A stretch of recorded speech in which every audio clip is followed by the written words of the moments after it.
Hi guys. Welcome or welcome back to my channel. Today I am going to be talking to you guys about my top 10 favorite British monarchs. So technically we're going to go from number 10 to number 1. Obviously I'm doing it in a different order. Now basically, if you guys have not noticed, I love British monarchs, and basically we have 1, 2, 3, 4, 5 queens, and 1, 2, 3. 1, 2, 3, 4, 5 kings. So I'm going to be talking to you guys about the lives of them, how they become queen, and technically how long have they reigned for, and their cause of death, and when were they born. So my 10th favorite British monarch is Lady Jane Grey, who is the cousin of Mary the First of England and Edward the Sixth. Now, Lady Jane Grey was born around either in 1536 or 1537. Now technically she was queen for only 9 days. After the death of her cousin Edward the Sixth, who died on the 6th of July 1553, Lady Jane Grey became queen just 4 days later after Edward's death. She was queen from the 10th of July to the 19th of July that same year. Obviously, the reason why she was queen for 9 days, I don't know why, but she was a teenager. She was either 16 or 17 at the time, but we don't know her actual age. But technically, and she was a bit unpopular, so then Mary the First became queen in October 1553, and her own father had Lady Jane Grey arrested, and 1 year later, she was executed at the Tower of London in 1554 at the age of only 16 or 17 at the time. We'll just say she was like 17-ish. I'm gonna say she was 17, and that's why she was called the 9 Days Queen, because I think she was 17 when she got executed. I have no clue. But yeah, we don't know if she was either 17 or 16 at the time, but we don't know if the age has been confirmed yet, but we don't know yet. Alright guys, time for number 9. My 9th favorite British monarch goes to Henry VII. Henry VII is the first Tudor king of the War of the Roses. He was born in 1457, and he became king in October 1485, after the Battle of the Roses, when he was only 28. Now, technically, he was the founder of the Tudor dynasty, and he had a son named Henry VIII, and he was married to Elizabeth of York. He kidnapped her, but they made both of the sides together. By the way, guys, the War of the Roses started in 1455 up until 1485, so it went on for like 30 years that time, and that was bad because Henry VII became king. He became king after Richard III. He killed him in the battlefield with a head wound, and he ruled England. He reigned as king for 24 years, from 1485 until his death in 1509 at the age of 54, and he died due to tuberculosis that time.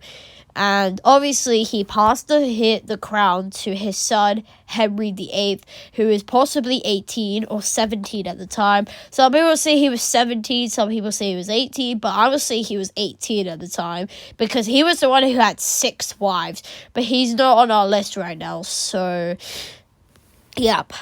Now, my 8th favorite British monarch is Elizabeth I.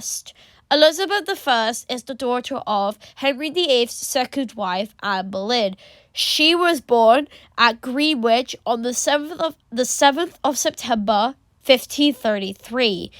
That time, this is when I think Henry VIII did marry Anne Boleyn.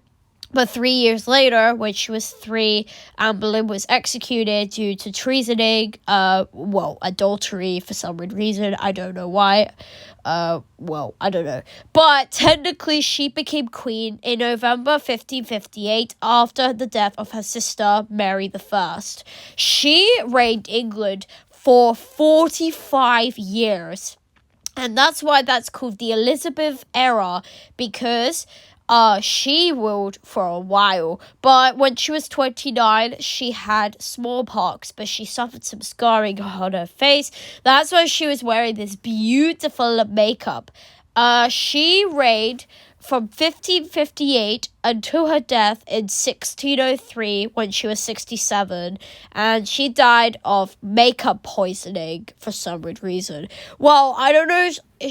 Some people say she died of depression, but that's not true. She died of makeup poisoning because she wore makeup for the rest of her life. And by the way, guys, she was the last queen, the Tudor queen of the Tudor dynasty. But there's one problem. She didn't get married. She was the only queen that was never married. And she had no kids at all. She actually rejected all the men that tried to ask her, but she did have one enemy. Her cousin, Mary, Queen of Scots. She had her executed in 1587, in February 1587, because she wanted to try and accuse Elizabeth by trying to take the English throne from her, and then it would be Mary II instead, but that would be right because she was already Queen of Scotland. That's why her name was called Mary, Queen of Scots. And I like Elizabeth I because she's actually pretty cool. And she was the daughter of Henry VIII's second wife, Anne Boleyn, as well. Like we said, she was beheaded because she was accused of adultery and that kind of stuff, which we don't know why. That was her only surviving child.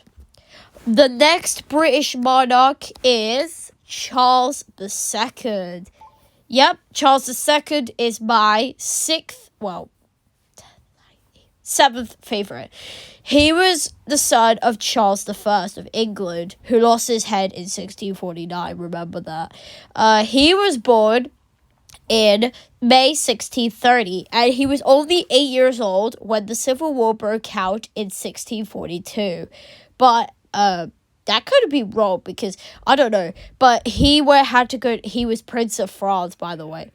He was the prince right now, by the way, during when Charles was king. But in 1649, he was captured by the Parliamentarians and he lost his head in January 1649 when he was 48. In 1660, however, Charles became king when he was only 30.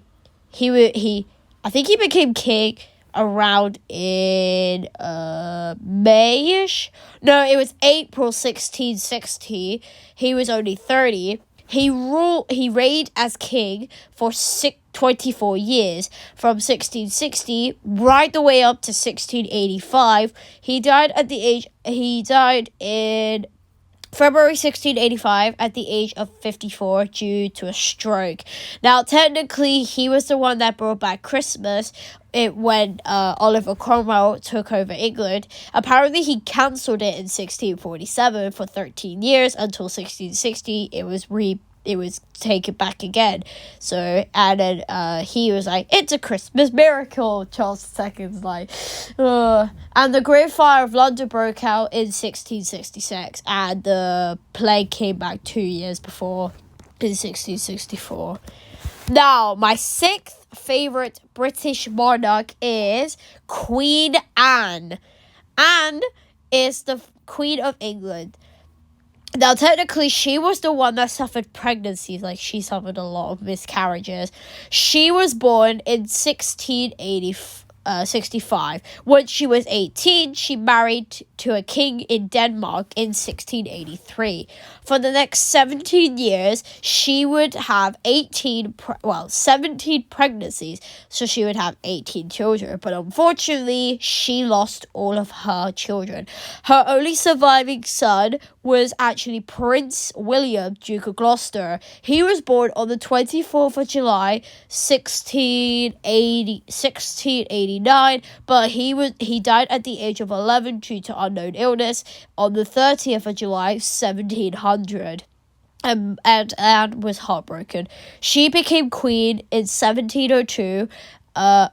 In April 1702, at the age of 37, she reigned for 12 years, from 1702 up until her death in 1714 at the age of 49, due to an unknown illness, which we don't know what type of illness she actually had. Now, by the way, guys, I feel bad for Anne because she lost all of her 18 children during her 17 years, but it's very sad to say because... Oh, and by the way, guys, while she was being pregnant, she had really bad sticky blood. That means, like, you know, like, thick blood, right? It was difficult because every time she had a baby, she would have suffered miscarriages or even miscarriage twins or even stillborns. That's bad. And, yeah, Anne is just really upset because she lost all of her children. Right, my fifth favorite British monarch is Queen Victoria. Victoria was born at Kensington Palace in London on the 24th of May, 1819, just 1 year before George III died in 1820. Now, technically, she was Queen of England that time, and that's when she was born. She's a lovely, sweet girl. She had 9 children, and they all survived to adulthood. In 1837, when William IV died, she became queen at the age of 18. She reigned England for 63 years, from 1837 all the way up until her death in 1901 at the age of 81 due to a hemorrhage, which is a type of stroke. Now, I don't know why Queen Victoria actually suffered a stroke, but we don't know why. Technically, so she actually broke it. Like, she reigned for 63. That is really incredible. Now, by the way, guys, Queen Victoria does also have some grandchildren, which is pretty much good because she had 9 children and they all survived to adulthood. Now, by the way, guys, when her mother restricted her to stay in her room for 18 years, that was bad because she was born in 1819, but she didn't become queen until June 1837. She died in January 1901 with a stroke. And that's very upsetting because, obviously, it was really sad because Anne died in August 1714. I forgot to say that, by the way, guys. And Elizabeth I died in March 1603, which I also forgot to say, which is really sad, but yeah. And Lady Jane Grey, I forgot to also say she died in February 1554, but yeah, I did mention that, and yeah, she's really sad. Now, my fourth favorite British monarch is James II. James II is the brother of Charles II, and he is the son of also Charles I. Remember that he was executed in 1649. He was born in 1630 in October 1633, and is named after his grandfather, James I of England. But he died in 1625, by the way, guys. He died of either a heart or kidney failure, we don't know. But technically, James II grew up in exile after the Civil War. He served in the armies of Louis XIV, I think. Louis the 14th. Yeah, it's not Louis the 15th, by the way. It's his cousin Louis the 14th, because he ruled up until 1714, the same year as George the First became king, and also when Queen Anne died without any heirs. And he became king in 1685 after the death of Charles II. And he only ruled England for 3 years, from 1685 to 60. And he got to the throne when he was only 51. And he only ruled up until 1688, when he was kicked off the throne. So, and two more people came on the throne, which was William III and Mary II. And then after that, James II died in France in 1701 at the age of 67, also due to a stroke as well, which is really sad, because obviously I wish he could have stayed on the throne longer if Mary and William didn't kick James II off the throne, which is really sad for him. But obviously he had some children. Both of the children were daughters, were Mary II and Anne, and obviously he was married to Anne Hyde. My third favorite British monarch, we're gonna go all the way back up, goes to Henry II. Now, Henry II is actually my third favorite British monarch. He was born around in I can't remember. He was born in 1133. And he became king in 1154. Now, technically, he was the one that killed Thomas Becket, by the way. He was the only one. Basically, he spent only 13 years of his reign in England, and the other 21 years he was spent on the continent in his terraces in what is now France. Well, technically, so that is. And altogether, that makes a staggering 34 years. He reigned for 34 years, by the way.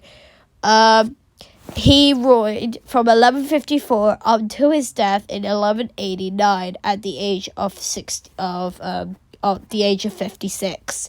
Now, technically, we don't know his cause of death. I think he was either murdered, or he was he had a type of illness, an unknown illness. We don't know, but all we know is Henry II was the one that killed Thomas Becket, by the way. I think he either executed him or he was murdered to death. Well, we don't actually know, because he ruled over an empire which stretched from the Scottish border to the premises. Well, I don't know what that means, but yeah. Now to the last top two. So, my second favorite British monarch goes to Mary II. So, by the way, guys, Mary II is actually the daughter of James II of England. She was born in 1662, and when she was older, she stole the throne from James II to bring her husband in, William III, who used to be Prince of Orange, but he was king in the same year. She became queen in 1669, and she ruled for 5 years, from 1689 until her death in 1694 at the age of 32. She died of smallpox, by the way, which is really sad. I'm not sure if Mary and William did have any children at all. Well, we don't actually know. Maybe she did, but maybe they died of unknown illnesses, but we don't know yet. But technically, in 1689, Parliament declared that James had abducted by desiring his kingdom William and Mary. Obviously, were offered to the throne as joint monarchs. That's the first time we had two monarchs rule together. That's actually really crazy, because Mary died at the age of 32 due to smallpox, which is really sad, and obviously she didn't recover that time, but her body was probably weak, so she couldn't fight the illness.